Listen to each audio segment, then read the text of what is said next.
Hello again, and welcome to Anchor Points. I'm Tony, your host, and in this study, we're going to be looking at the resurrection of Jesus and why it's important.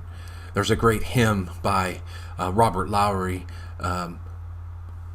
Low in the Grave He Lay. In the chorus, it says, "Up from the grave he arose, with a mighty trump over his foes.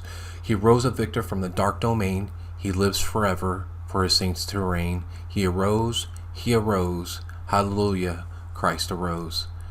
And there's many different elements of Christ's life that we can look at that is very vital to our Christian lives. He lived a sinless life. He was wrongly accused and had false witnesses. He was crucified. And then in this lesson, as we're going to discuss the resurrection of Jesus and why it's important to a believer. Well, if we look at the scriptures,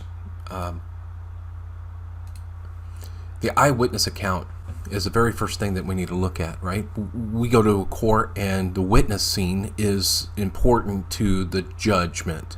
So as we think about this in 1 Corinthians 15, 3 through 6 is, "For I deliver unto you first of all which I've received, how that Christ died for his sins according to the scriptures, and he was buried, and he rose again the third day according to the scriptures. And it was seen of Cephas and the 12, and after that he had above 500 brethren at once, of whom the greater part remain unto this present, but some have fallen asleep." Basically, falling asleep is they have passed away. And there is some importance here about the third day. But here Paul is setting up the scene here about Christ and how he died and then he rose again. And these verses of chapter number 15 is the gospel in summary, right? Jesus lived, he died, and he rose again. So as we think about the eyewitnesses, those people who gave an account, and then now it's passed on to generation and generation.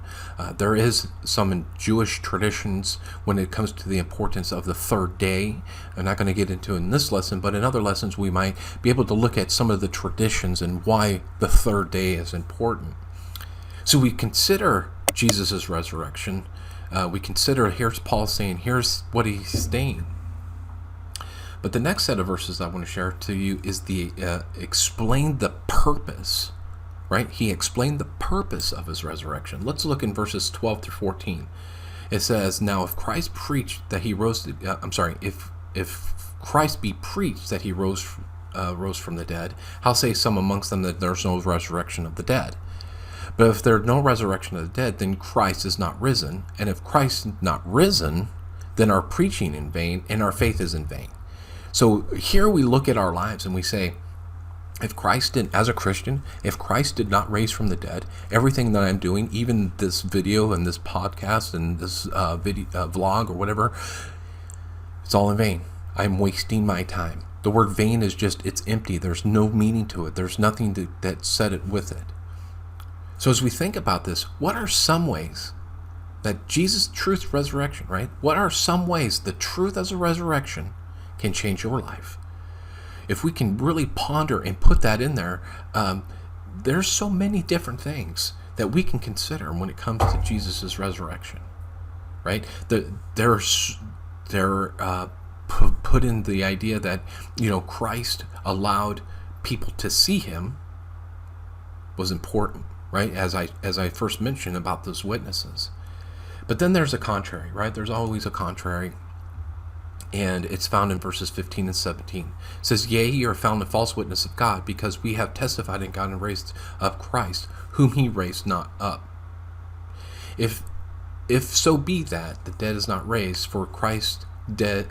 For if the dead rise not, then is not Christ raised? And if Christ be not raised, then our faith is in vain." Right? It's duplicate of what we've already read. "Ye are in your sins." That's important, right? Because Jesus had the victory over sin. You continue reading in chapter 15. Where is thy sting? Where's the law has been broken. Now I'm under grace. By accepting Christ as my Savior, I can be under grace and allowing God to work in my life. Because of Christ's death, burial, and resurrection, I can be a saved person. I can, when my physical body dies, my spirit then can spend eternity with Jesus. And it's because of his resurrection and it's a tenet, a foundational purpose of our faith. So as we consider the resurrection, why is acknowledging, right, if you put in the comments below, why is acknowledging Jesus' resurrection as a historical event important? Why do you think that's important? As we look at the scriptures and we consider our lives in Christ, Christ is risen, and we too will be risen. You can check out Romans chapter number 6 and be encouraged in that as well. Baptized in the likeness of death, but raised in the glory, just like Jesus. So I encourage you today, as we consider the resurrection, or as some are celebrating Easter, the resurrection of Jesus Christ is vital to our faith, and vital to our life, and vital to the things we do each and every day. I will put some more verses in the description below. And before I go, if you want to hear more of Bible study, quick snippets of Bible studies, we're only going to catch the helicopter view and encouraging you trying to anchor every area of your life in Christ. Hit that subscribe button, that bell notification, and you'll know every time I have a new live video or a new video up. Our live, we may go live one day.